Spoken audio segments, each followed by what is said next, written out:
हजारों का तूफान था और उसके सामने थे सिर्फ 120 हवा के बेटे। 18 नवंबर 1962 लद्दाख की बर्फीली पहाड़ियों में एक ऐसा धमाका होने वाला था जिसे सुनकर पूरी दुनिया हिल उठती। 1800 फीट की ऊंचाई, -30 डिग्री सेल्सियस की ठंड, एक तरफ से हजारों चाइनीज सोल्जर्स की भीड़ जिन्हें लगा वो कुछ ही मिनट्स में रेजांगला पर कब्जा कर लेंगे, और उन्हें ये नहीं पता था कि उनके सामने कौन खड़ा है। 120 भारतीय जवान जिनके पास ना आर्टिलरी थी ना बैकअप, बस जोश और जुनून था जिससे हर दुश्मन का दिल कांप उठता है। उस दिन रेजांगला की बर्फ पर सिर्फ गोलियां ही नहीं चली, वहाँ शेर गरजे। ये कहानी केवल एक जंग की नहीं, ये कहानी है वीरता की, कुर्बानी की और भारत के साहसी सिपाहियों की। ये कहानी है रेजांगला की।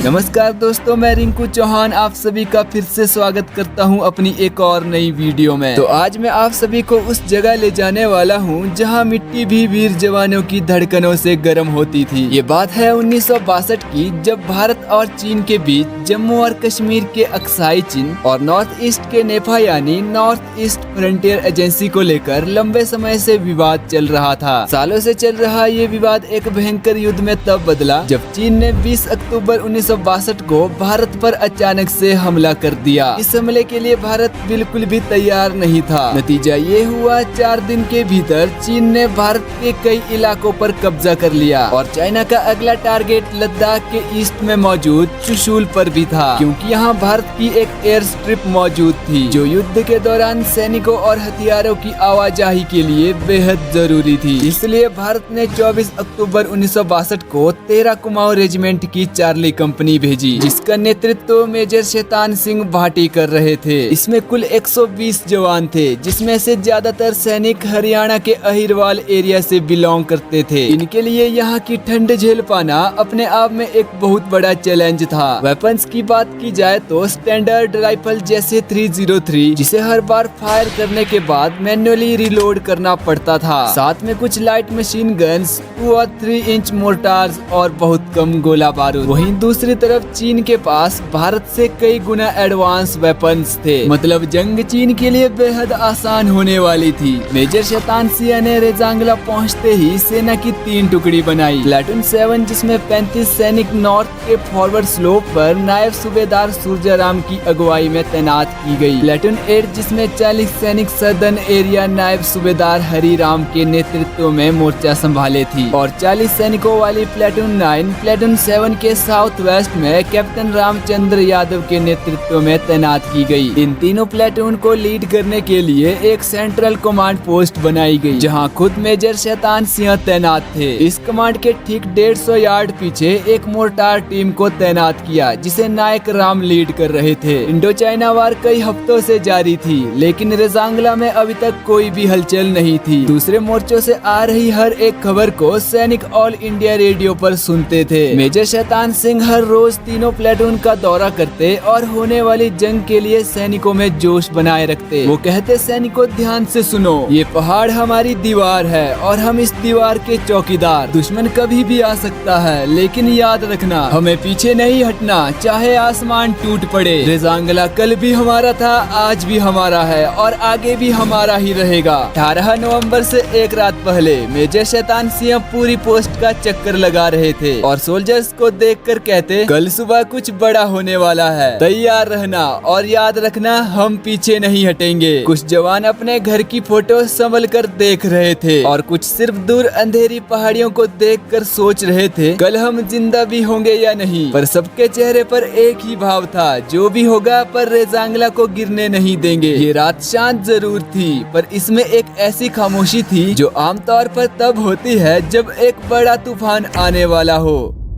अगली सुबह 3 बजे, अभी ठीक से सवेरा भी नहीं हुआ था। भारत के जवानों ने दूरबीन से देखा तो उन्हें कुछ किलोमीटर की दूरी पर चीन की सेना एडवांस वेपन्स और 32 सैन्य गाड़ियों के साथ अपनी तरफ बढ़ती हुई दिखी। 3:30 बजे के आसपास चीन ने प्लेटून 8 पर एक हैवी फायर किया। धमाका जोरदार था। नायब सूबेदार हरिराम ने जल्दी से ये खबर दी कि 30 चीनी सिपाही हमारी तरफ बढ़ रहे हैं। इसके बाद मेजर शैतान सिंह ने सभी जवानों को गोली चलाने का आदेश दिया। जैसे ही चीनी सैनिक उनकी रेंज में आए, वैसे ही भारत के सिपाहियों ने फायरिंग शुरू कर दी। 10 या 15 मिनट के भीतर भारत के सैनिकों ने कई चीनी सैनिक मार गिराए और कई डरकर भाग गए। थोड़ी देर के लिए माहौल बिल्कुल शांत रहा। चीन का पहला हमला टल चुका था, पर थोड़ी ही देर बाद चीन ने भारत की पोस्ट में एक 3 इंच वाली मोर्टार पर जोरदार विस्फोट किया। इसी वजह से भारत के 3 जवान इसकी चपेट में आकर अपनी जान से हाथ धो बैठे। मेजर शैतान सिंह को अंदाजा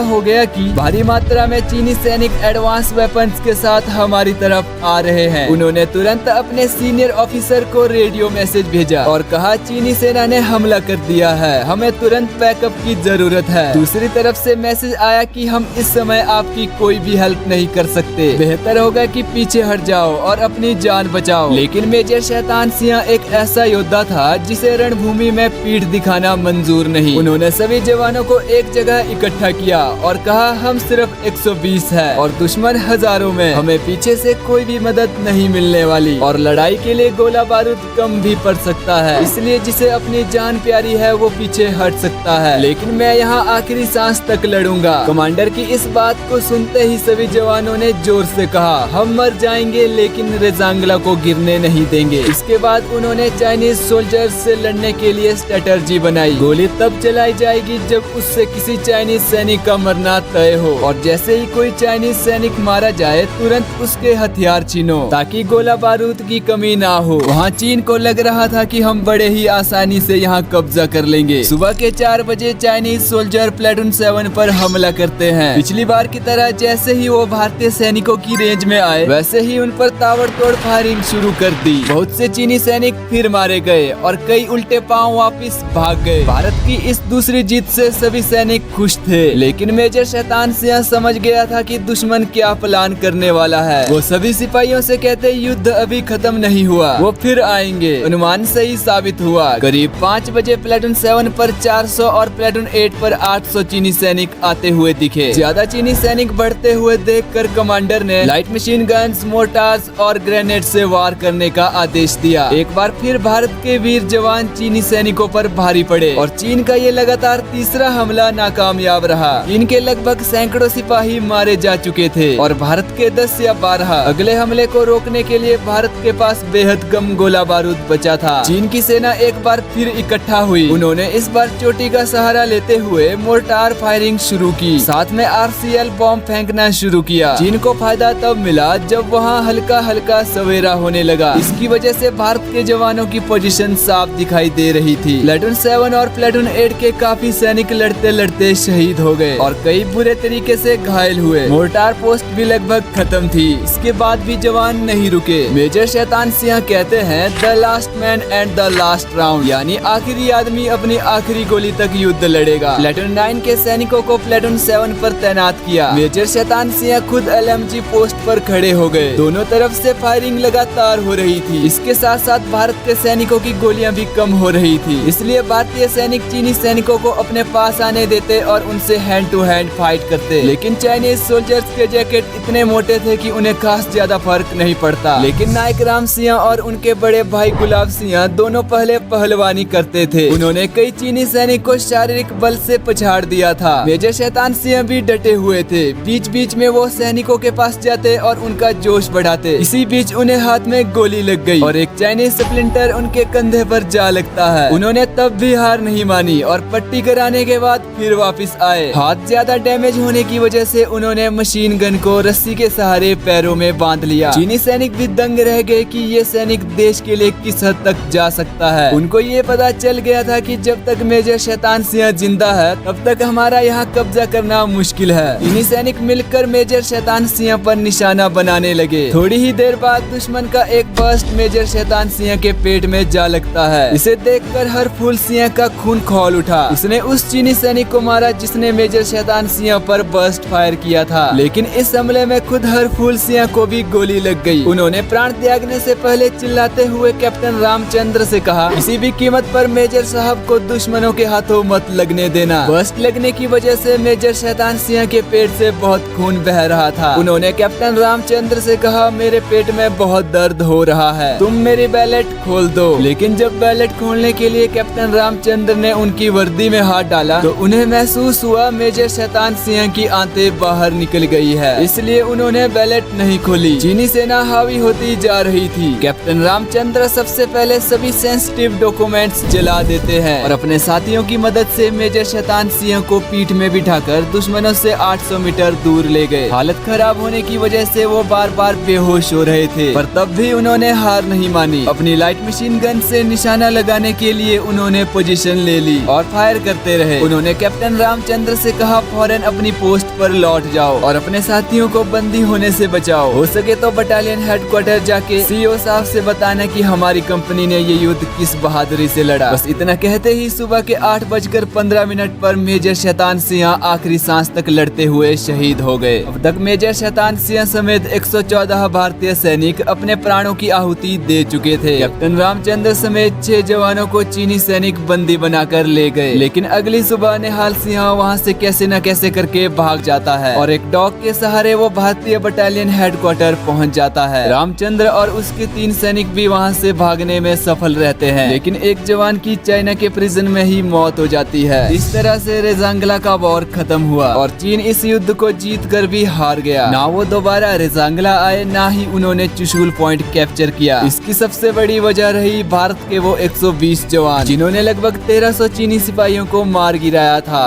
और सैकड़ों को घायल किया था। अगर भारत की सेना के पास बेहतर राइफल, भरपूर गोला बारूद और बर्फ से बचने के लिए बेहतर कपड़े होते और बैकअप होता तो चाइना का और भी बुरा हाल होता। इस लड़ाई के 3 दिन बाद चाइना ने सीज फायर की घोषणा की। जो 5 सैनिक उस लड़ाई से वापस लौटे थे, उनकी बातों पर किसी ने भी यकीन नहीं किया। किसी ने उन्हें भगोड़ा कहा तो किसी ने देशद्रोही। लेकिन युद्ध खत्म होने के 3 महीने बाद एक गडरिया भेड़ों को चराते चराते रास्ता भूल गया और रेजांगला पहुंच गया। उसने जब वहां भारतीय सैनिकों के शव देखे, जिनके हाथों में अभी भी राइफल और ग्रेनेड थे, ये खबर उसने जल्दी से नजदीकी इंडियन आर्मी पोस्ट में दी। इसके बाद 10 फरवरी 1963 को इंडियन आर्मी का एक जांच दल रेजांगला पहुंचता है। उन्होंने जो कुछ भी वहां देखा, उसे देखकर कोई भी अपने आंसू नहीं रोक पाए। किसी भी जवान ने पीठ पर गोली नहीं खाई थी। इससे साफ पता चलता है कि कोई भी जवान युद्ध से नहीं भागा था। मेजर शैतान सिंह का पार्थिव शरीर उसी पत्थर के पास मिला। अभी भी मशीन गन उनके पैरों से बंधी थी। मेजर शैतान सिंह का पार्थिव शरीर उनके घर भेजा। बाकी बचे सभी सैनिकों का अंतिम संस्कार वहीं किया। मेजर शैतान सिंह को मरणोपरांत परमवीर चक्र से सम्मानित किया। 1963 में रेजांगला वॉर मेमोरियल बनाया गया। अगर आपके पास वैध इनर लाइट परमिट है तो आप भी वहां विजिट कर सकते हो। तो दोस्तों, ये थी हमारे 120 वीर बहादुरों की कहानी। इनकी सांसें भले ही रुक गई, पर इनका बलिदान आज भी हिमालय की हवाओं में जिंदा है। 21 नवंबर को इसी वार पर बेस्ड 120 बहादुर मूवी आ रही है। आई होप आप इस मूवी को जरूर देखेंगे। मिलेंगे नई वीडियो में बहुत ही जल्द। तब तक के लिए लाइक, शेयर एंड सब्सक्राइब।